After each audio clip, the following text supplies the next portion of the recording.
Today I'm going to show you a multi-layered wound closure. Buried sutures followed by a simple interrupted skin layer closure. We don't want to close a wound externally and leave dead space inside.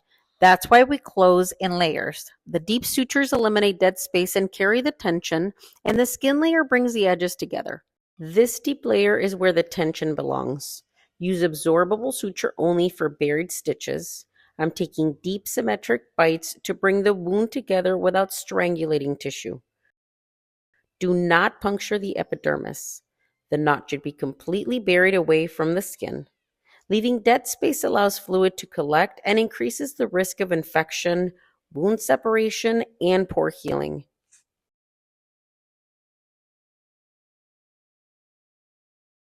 Now that the tension is off the skin and the dead space is closed, we can focus on the outer layer. The goal of the skin layer is alignment and eversion. Spacing matters more than tightness. You want the wound edges everted without blanching. Layered closure isn't about speed, it's about better healing. If this was helpful, like and subscribe for more videos like this.